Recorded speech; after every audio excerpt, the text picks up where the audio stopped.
अब बताओ और क्या जिज्ञासा है। सूत जी महाराज कहते, तो सनकादिक ऋषि कहते कि आपने जो कल कथा कही थी कि सृष्टि की उत्पत्ति, मानवीय सृष्टि की उत्पत्ति कैसे हुई, फिर आगे क्या हुआ, जरा विस्तार से बताओ। ध्यान से सुनना एक बात और।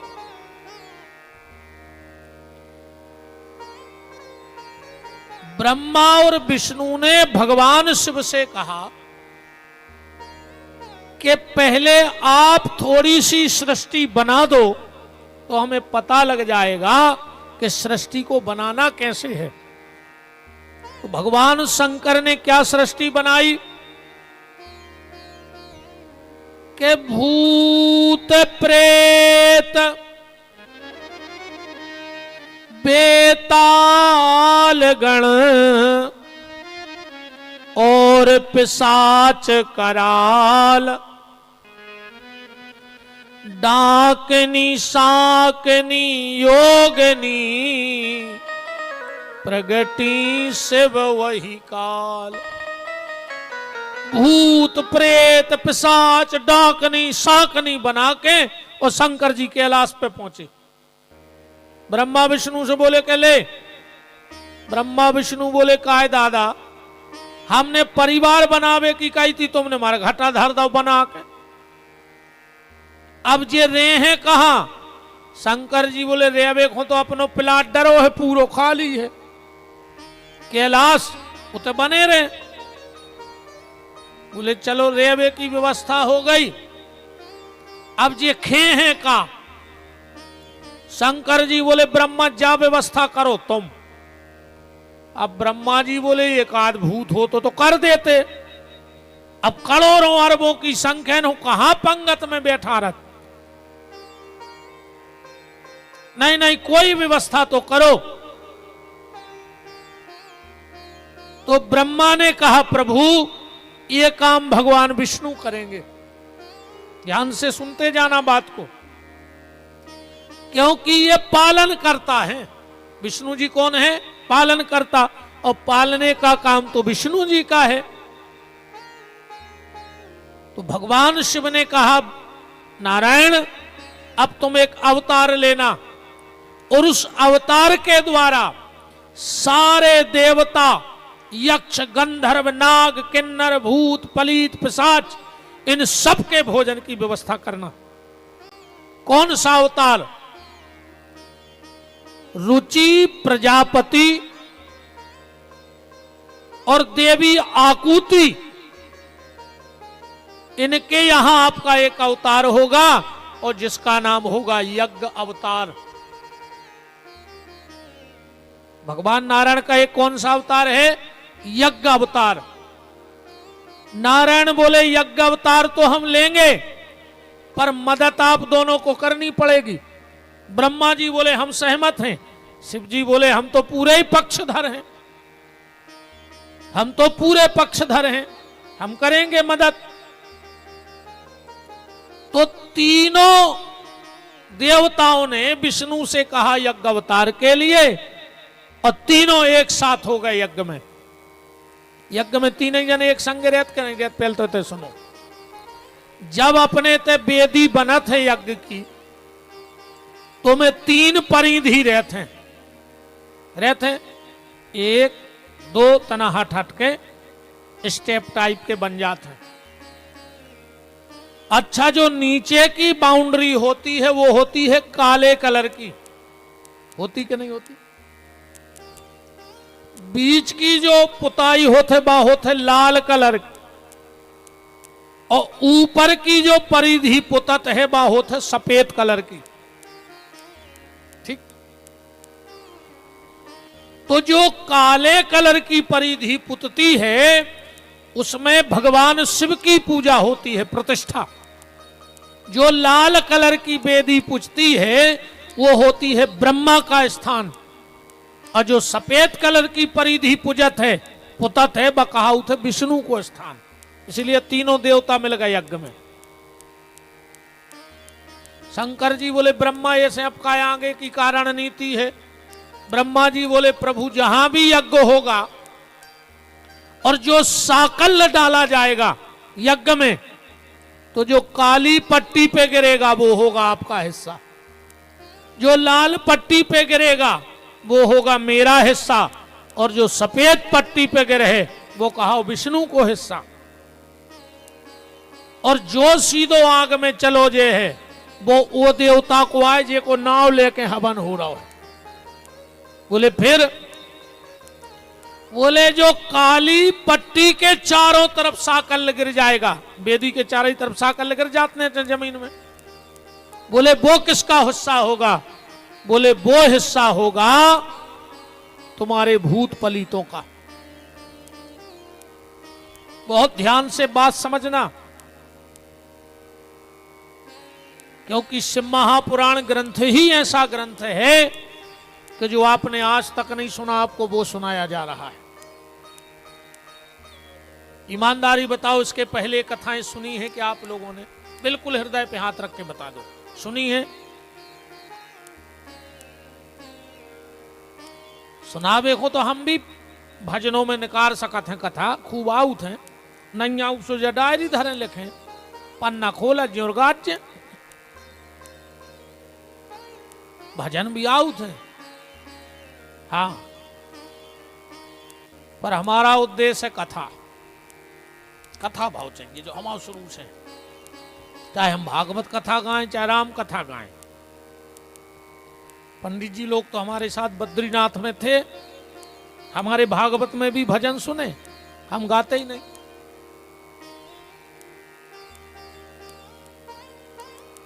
तो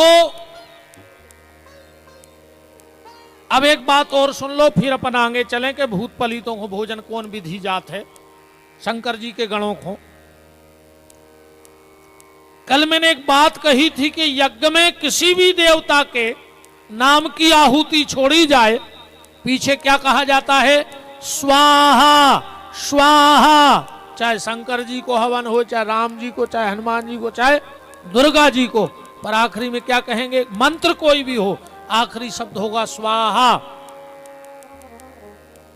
अग्नि नारायण की 3 पत्नियां हैं। कितनी? 3 यज्ञ की, अग्नि की, स्वाहा, स्वधा और मातरो। अग्नि नारायण, अग्नि पुराण के हिसाब से अग्नि नारायण की आंखों पे 1.25 हाथ के पलक डरे हैं, अग्नि खुद खात नहीं है। अच्छा, अग्नि को काम है सबको भोजन करावो, साकल्य लेके उन तक पहुंचावो। तो स्वाहा नाम की जो पत्नी है उसको काम मिला है देवताओं को भोजन का। तो जब स्वाहा जाके कहती हम आ गए स्वाहा, सो अग्नि खोल देते मोह, और जो साकल्य गिरत है वो अग्नि देवताओं को पहुंचा देता है। ऐसे स्वाहा कह कहेंगे रो, स्वाहा ले आउ थे देवताओं को भोजन। अब अग्नि की दूसरी पत्नी है जिनका नाम है स्वधा। तो जब तर्पण होता है, पितरों का पिंडदान होता है, तो वहां स्वाहा नहीं बोला जाता। पिंडदान में स्वाहा नहीं बोली जाए, अब बोली जाए तो समझियो गड़बड़ है ही नहीं जो नियम। पंडित जी क्या कहेंगे? मातृभ्यो स्वधा, परमात्रेभ्यो स्वधा, पितृभ्यो स्वधा, पर पितृभ्यो स्वधा, वहां स्वधा। तो जो सुधा जो भी हब्ब लेके जाती है वो पितरों को मिल जाता है। और तीसरी पत्नी का नाम है मातरो। इसीलिए जब हम लोग अपनी पूजा करते हैं तो आखिरी में जो जल छोड़ते हैं ना वहां स्वाहा बोलते हैं और ना सुधा बोलते हैं। फिर हम लोग कहेंगे प्रियंता नमः, मतलब ये जल किसको दे दिया? सप्तऋषियों को दे दिया। इसलिए हर मंत्र के पीछे स्वाहा बोला जाता है। तो यज्ञ में 3 वेदियां बनी, 3 परिधि। लाल पे ब्रह्मा, सफेद पे विष्णु, काले पे शिव का अधिकार। जो चारों तरफ साकल्य गिर जाएगा, ब्रह्मा जी बोले वो तुम्हारे भूत पलीतों को हुज्जे, शंकर जी बोले भूत पलीतों से कि जाओ, अब तुम जहां यज्ञ होए वो तैसे साकल उठा के खा लेंगे। भूत पलीत बोले वाह, अगर हम ने जा पाऊते तो आदमी यज्ञ करा तो ही काहे खो, हम ही खो भगावे तो आदमी यज्ञ करा रहा हो। शंकर जी बोले चले जाएंगे, बोले नहीं जा सका। तो बोले काहे, बोले जहां यज्ञ होत है उते हनुमान जी आ जात,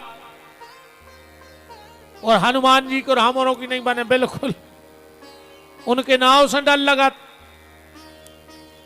के भूत पिशाच निकट नहीं आवे, और महावीर जब नाम सुनावे।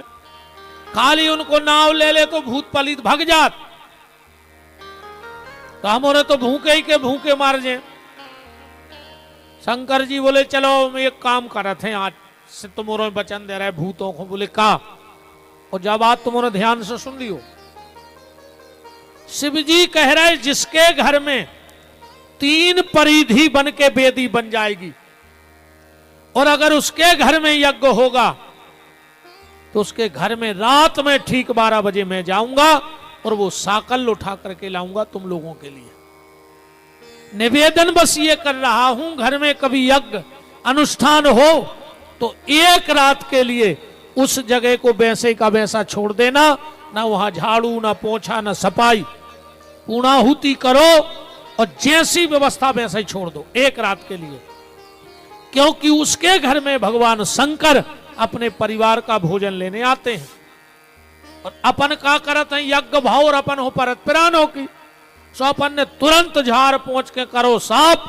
जब रात में शिव आते हैं और अपने परिवार का भोजन नहीं देखते तो उस घर को श्राप दे के चले जाते हैं, तुमने मेरे परिवार का भोजन नष्ट कर दिया, अब तुम्हें भी हम हर वस्तु के लिए तरसा देंगे। तो जब भी कभी आपके घर में यज्ञ हो, हवन हो, तो एक रात के लिए उस जगह को वैसे ही का वैसा छोड़ देना। महाराज मनु ने सृष्टि को बनाया, भागवत जी में विस्तृत चर्चा है, राम कथा में भी विस्तृत चर्चा है। ठीक,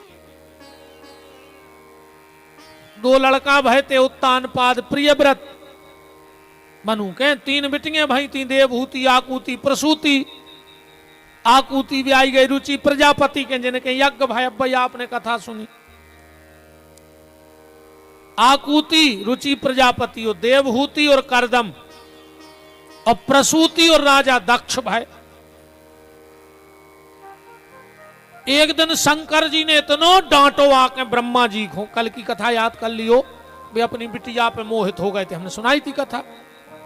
जब शंकर जी को पता लगो तो इतना डांटो कि ब्रह्मा तुम्हें मन से न लगी, शर्म न लगी, तुम अपनी बिटिया पे मोहित हो गए।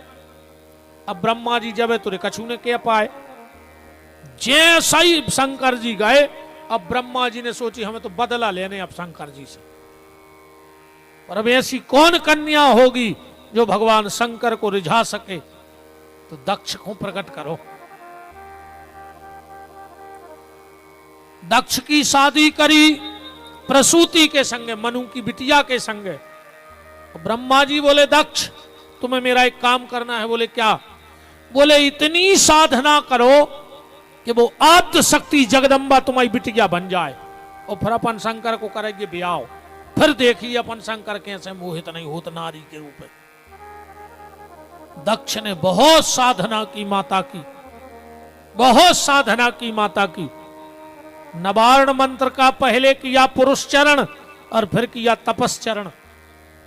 एक बात और ध्यान से समझ लो, आज हम मंत्र जपवाते हैं, घर में अनुष्ठान बिठाते हैं, पर उसका हमें फायदा नहीं मिलता। कारण क्योंकि हमें उसकी क्रिया पता नहीं है।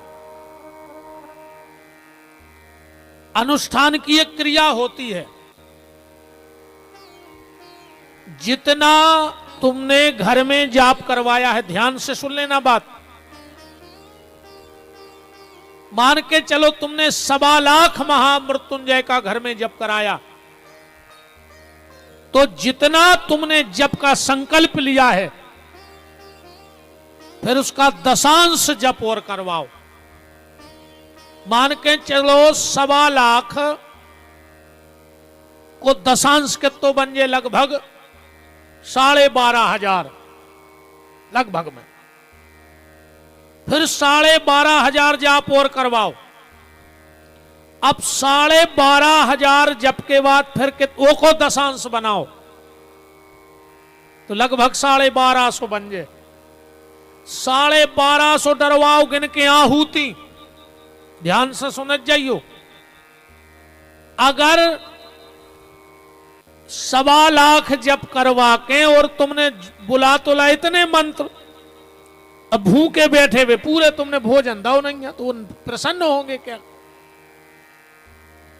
तो 1.25 लाख को 12,500 जाप करवाओ, फिर 12,500 में आहूति दवाओ, बिल्कुल गिनने पर चाहे।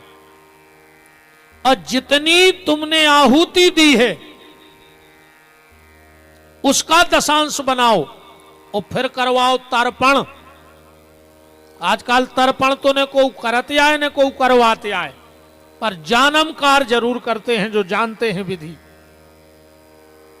तर्पण क्या है? एक तांबे के पात्र में तीर्थ का जल भरो। ध्यान से सुनते जाना। और कभी जब बहुत संकट हो तो आप घर में कोई जाप करवाना और फिर जो विधि मैंने बताई उससे करवाना। एक तांबे पीतल के बर्तन में तीर्थ का रखना जल, और जिस मंत्र का तुमने जप करवाया उसका हवन जितना किया है उसका दशांश निकाल के हाथ में ले जल। मान के चलो अपन ने मृत्युंजय मंत्र को जाप कराओ। अब 12,500 देने आहूति और 12,500 को दशांश कितो बन जाए? कितो बने बताओ? 125। अब 125 बार तर्पण करने हैं। हाथ में ले जल। ओम त्र्यंबकम यजामहे सुगंधिम पुष्टिवर्धनम उर्वारुकमिव बंधनान् मृत्योर्मुक्षीयमामृतात् तर्पयामि। और वो जलोई बर्तन में छोड़ दो। फिर जल भरो, फिर मंत्र पढ़ो, तर्पयामि, फिर वो जलोई में छोड़ दे, जो होगा तर्पण। अब तर्पण के बाद जो आखिरी विधि है वो है मार्जन। जब तक आप मंत्र का मार्जन नहीं करोगे, और यह बात ऐसी नहीं कि मैं खाली कोरी काल्पनिक कथा कह रहा हूं, चैनल के माध्यम से बड़े बड़े विद्वान भी सुनते हैं इस बात को। तो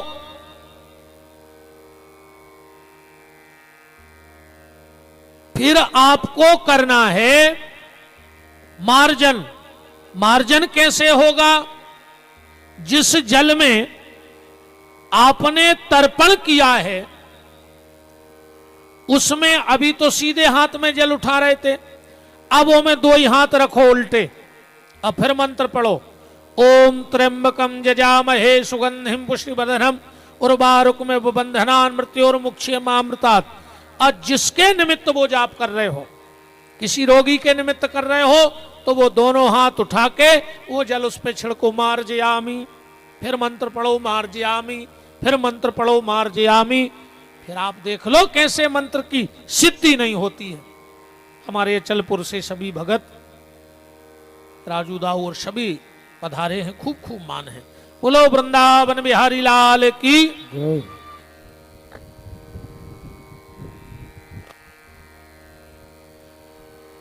तो तपश्चरण और पुरुष चरण, ये तपश्चरण क्या है और पुरुष चरण क्या है? पुरुष चरण उसको कहते हैं कि जिस मंत्र में जितने शब्द होते हैं उसका उतने लाख जाप कर लो तो वो कहलाता है पुरुष चरण। राजा दक्ष ने नवार्ण मंत्र का पुरुष चरण किया। ओम एम ह्रीम क्लीम चामुंडाय विच्चय नमः। तो 9 लाख 9 शब्द हैं में, ये मंत्र में 9 शब्द हैं। पहले राजा दक्ष ने 9 लाख जप किया तो उनका हो गया पुरुष चरण, और फिर किया तपश्चरण। तपश्चरण क्या है? तपश्चरण कहते हैं कि 9 बार 9 लाख जाप फिर करो इनमें बैठ के। पहली बार में किया 9 लाख, दूसरी बार में 9 बार 9 लाख किया। तो मंत्र में जितने शब्द होते हैं उतने लख जप हो जाए तो होता है पुरुष चरण, और उतने उतने बार उतने लख जप हो जाए तो होता है तपश्चरण। और जैसे ही राजा दक्ष का तपश्चरण हुआ, आकाशवाणी हुई, दक्ष ब्रह्मरूही वरदान मांगो क्या चाहते हो। राजा दक्ष ने हाथ जोड़ के कहा कि मां, मांगने आया हूं ये तो बात पक्की है, पर मांगने में शर्म लग रही है। क्यों? बोले मैं वो धृष्टता करने आया हूं कि आपको भी हंसी आ जाएगी। मां ने कहा बेटा दक्ष बोलो क्या चाहते हो। दक्ष बोले कि मां तुम जगत माता हो, तुम जगत माता हो, पर मैं तुम्हें अपनी पुत्री बनाने आया हूं, ये मेरी धृष्टता है। मेरी इच्छा है कि तुम मेरी बेटी बन के आ जाओ। माता ने कहा राजा दक्ष मैं तुम्हारी बेटी बनने के लिए तैयार हूं, पर मेरी एक शर्त है। बोले क्या? जिस दिन तेरे दरवाजे मेरा अपमान हो जाएगा, मैं उसी दिन तेरी चौखट पे अपने प्राण त्याग दूंगी। दक्ष ने कहा कैसी बात करती हो माता? दुनिया का ऐसा कौन सा पिता होगा जो अपनी बेटी का अपनी चौखट पे अपमान करे? सती ने कहा अच्छी बात है तुम ना करो, पर ध्यान रखना ऐसा होना नहीं चाहिए। एक बात और कहें, वो माता पिता सौभाग्यशाली नहीं हैं, वो माता पिता दुर्भाग्यशाली हैं जो बेटी का विवाह करने के बाद भी अपनी बेटी को अपने घर में रखते हैं। वो पुण्यात्मा नहीं है। पुण्यात्मा तो वो माता पिता हैं जो विवाह के बाद बेटी को ससुराल में रखते हैं और खुश रखते हैं। एक बात और कड़वी कह रहा हूं, हो सकता है तुम लोगों को बुरा लग जाए, पर उसका हमें कोई फर्क नहीं पड़ता। आज अगर 99% अगर बिटियों के घर फूट रहे हैं, टूट रहे हैं, तो कि सबसे बड़ी जिम्मेदार को है बताओ? अच्छा 99% अगर मोड़ी को घर बर्बाद करो है तो कौन ने? मोड़ी की मताई ने। सत्यानाश कर दी तुमने अपने बिटिया के घर की। 24 घंटा फोन पे चिपकी, का बन गाओ, का खा लाओ, सास जोर से तो नहीं बोली, तुम्हें शर्म नहीं लग रही? तुम अपनी मोड़ी को घर बना रही कि फोड़ रही? जिस बेटी का, बहुत ध्यान से सुन लेना, शादी के बाद ज्यादा लगाव मायके से होता है, वो ससुराल को कभी खुश नहीं रख सकती। बेटी का विवाह के बाद ज्यादा लगाव ससुराल से होना चाहिए, मायके से नहीं होना चाहिए।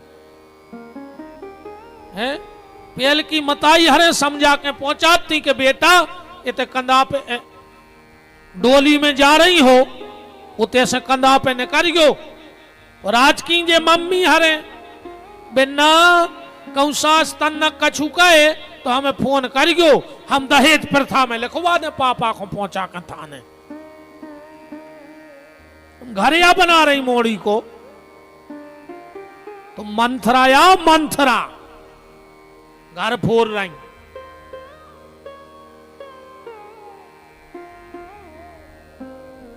बोलो गलत तो नहीं है? 24 घंटा फोन पे चिपकी मताई बिटिया। अरे 2-4 दिन में भी, अरे शाम के शाम बात कर ले, तुम्हें का लेने हो के घरे का बनो, कितना नमक डाल दो, कितना तमाजा ज्यादा जैसी बन रही हो। सो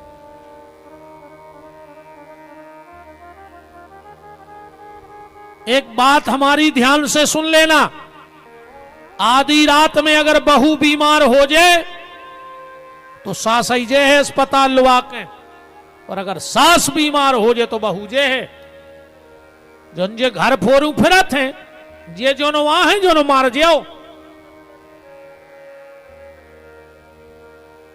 मर जाओ बिल्कुल जो नो ध्यान राखियो। बेटी को शादी के बाद अपने ससुराल को सबसे ज्यादा महत्व देना चाहिए, चाहे हमारी बेटी हो चाहे आपकी बेटी हो। मनो का करिए यार, कितनी काएं। राजा दक्ष ने कहा मां ऐसा कभी नहीं होगा। ठीक है तो हम तुम्हारे घर आ रहे हैं। दक्ष की पत्नी देवी प्रसूति के गर्भ से भगवती जगदम्बा पारंबा माता सती के रूप में प्रकट हो गई। बोलो जगत जननी जगदम्बे मैया की जय हो।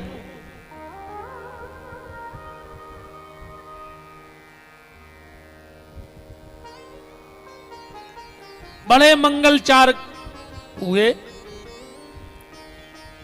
सती ने बहुत तपस्या की और सती ने शिवार्चन किया। अब ध्यान से सुनना बात, शिवार्चन में और शिव अभिषेक में बहुत अंतर है। आचार्य बैठे हैं, शिवार्चन अलग है और शिव अभिषेक अलग है। अब अबे पूरे सावन में आदमी कह रहा हमारे घर शिवार्चन हो रहा हो, झूठ क्यों बोल रहे हो? तुम्हारे घर में शिवार्चन नहीं हो रहा है। हम तो जे के घर जाए वो गुरु जी ये बार हमने भी शिवार्चन करा लो। तुमने शिवार्चन नहीं कराया है, शिव अभिषेक कराया है। अभिषेक खाली भोलेनाथ का होता है और अर्चन दुर्गार्चन भी है, हनुमातार्चन भी है, रामार्चन भी है, कृष्णार्चन भी है और शिवार्चन भी है। अर्चन में और अभिषेक में अंतर क्या है? अभिषेक बोला जाता है दूध दही घी शहद जो जो पूजन सामग्री जो देवता को लगे वो चढ़ाओ, फिर जल चढ़ाओ, धार चलती रहे, हमारे आचार्य वेद मंत्र बोलते रहे, उसको कहा जाता है अभिषेक। और अर्चन क्या है? अर्चन क्या है? अर्चन है 1000 वस्तु से ज्यादा कोई भी पूजन सामग्री रख लो, चाहे बेलपत्री रख लो, चाहे फूल रख लो, चाहे चावल रख लो, अकौआ रख लो, धतूरा, 1000 से ऊपर होना चाहिए। और ठाकुर जी का श्री विग्रह भोलेनाथ का जिसका भी तुम्हें अर्चन करना है सामने बिठाओ, 1000 बेलपत्र रखो और जिस भी देवता शिव जी का ओम नमः शिवाय 1 बेलपत्र, मृत्युंजय से करना है तो त्र्यंबकम यजामहे सुगंधिम पुष्टिवर्धनम उर्वारुकम बबंधनान मृत्योर्मुक्षीयमामृतात् चढ़ाते जाओ। 1000 बेलपत्र अगर आपने एक आसन पर बैठ के चढ़ा दिए तो वो आपका हो गया शिवार्चन। समझ में आ गई? 1000 फूल, 1000 दूर्वा। कई लोग गणेशार्चन करते हैं, 1000 दूबा गणेश जी को अर्पण करते हैं। तो माता सती ने अर्चन किया, 1000 बेलपत्र रोज भगवान शंकर को एक आसन पे बैठ के चढ़ाती। और एक दिन शिव प्रकट हो गए, देवी मांगो। बोले हम आपसे शादी करना चाहते हैं। शिव ने कहा मंजूर। सती ने कहा पर एक बात और है, आपको हमारे पिताजी से परमिशन लेना पड़ेगा। क्यों? बहुत प्यारी बात कही सती ने, भोलेनाथ मैं आपको पसंद करती हूं पर मैं अपने पिता की मर्जी के खिलाफ आपसे विवाह नहीं करूंगी। चाहे मुझे ये शरीर छोड़ना पड़े, फिर अगले जन्म में तपस्या करूंगी, पर जब तक पिताजी नहीं कहेंगे तब तक हम आपको वर रूप में स्वीकार नहीं करेंगे। पसंद करते हैं वो बात अलग है, ये मर्यादा है। और आजकल तो कहते हैं जब प्यार किया तो डरना क्या, मार जाओ कहा है लगे हो जमानते ने हुन्ने। आजकल बहु दद्दा की इज्जत को ख्याल ही नहीं है बाल बच्चों है। अब तो प्यार किया तो डरना क्या, मार जाओ। बागा थुज्जे के समझ में आ जाए, ये रोडों पे गात फिर रहे रे। क्या हो जाए दुनिया को, समझ में नहीं आ रही। भगवान शिव ने नंदी को भेजा दक्ष के यहां और भगवान शिव के विवाह की मंगल तैयारी होने लगी। ब्रह्मा जी विवाह पढ़ने आए। मैंने पहले दिन बताया था कि एक गर्दन ब्रह्मा जी की दाढ़ी फाड़ दी, तब से खाम गड़ने लगा। ये पहले या दूसरे दिन की कथा में मैंने विस्तृत चर्चा की थी।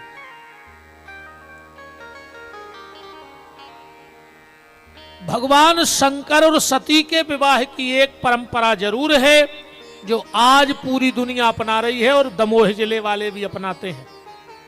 और ना होता हो ऐसा तो जरा हाथ उठा के बताना कि गुरुजी गलत कह रहे हो। कौन सी परंपरा?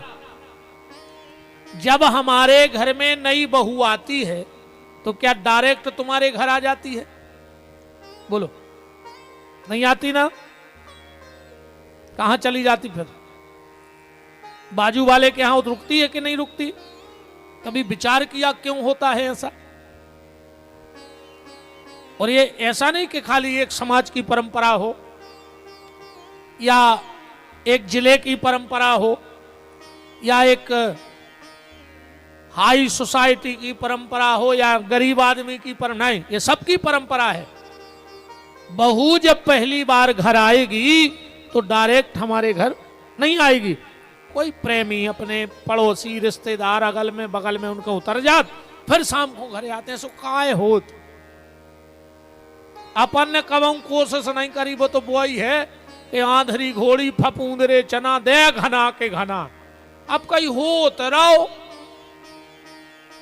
कबू तो पता करो दद्दा के जो काय होत रहो, है ना? कबू कोशिश नहीं करी अपन ने। अच्छा, एक परंपरा और है। हमारे यहां शादी में भाबर में 4 भाबर में लड़की आगे होती है। क्यों महाराज जी? और 4 भाबर के बाद फिर दुल्हा दुल्हैया बैठेंगे और जो मानदान होंगे, मान समझ गए, पूजने वाले हमारे बहनोई भांजा, वो ग्रंथि बंधन करेगा। 4 भाबर के बाद गांठ जुड़ती है। अब 5वीं भाबर में लड़का आगे चलने लगता है। ऐसा क्यों होता है और कब से हो रहा है? अयो वो तो गुरुजी हो रहा है नहीं है। अच्छा, एक परंपरा ये माताएं भी करती हैं, बताना कब से होता है। जिस दिन बारात लौट के आनी होती है वो दिन बाबा फेरत का है गांव में। वे छुई घोल ले तो रहर मच, अरे वे देवताओं के चिरंजे सी बनात फरत हो, खिड़की सी भी डब्बा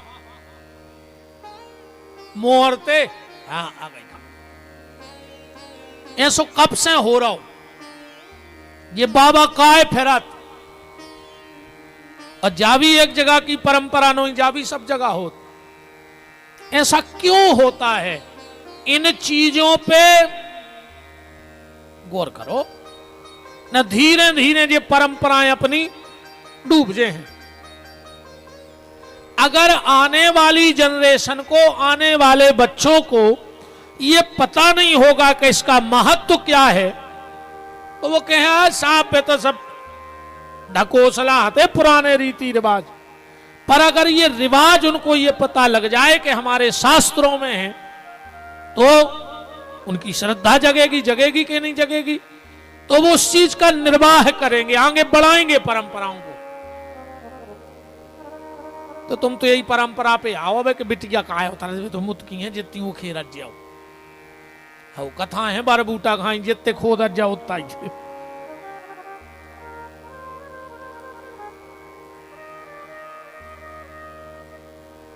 जब भगवान शंकर, ध्यान से सुनना, माता सती को लेकर कैलाश जाने लगे तो बीच में मिल गई लक्ष्मी। बोली भोलेनाथ कहां जा रहे? शंकर जी बोले घरे जा रहे। लक्ष्मी जी बोली कि अबे तक तो तुम्हारी चलत रही, अकेले हाथे सो बारिया तरह कट गई। अब धर्म पत्नी आ गई। शंकर जी बोले सो बेबी बैठी रहे बारिया तरह। लक्ष्मी ने कहा नहीं प्रभु। तो अब शंकर जी बोले कहां जाएं, हमारे तो मकान है ही नहीं।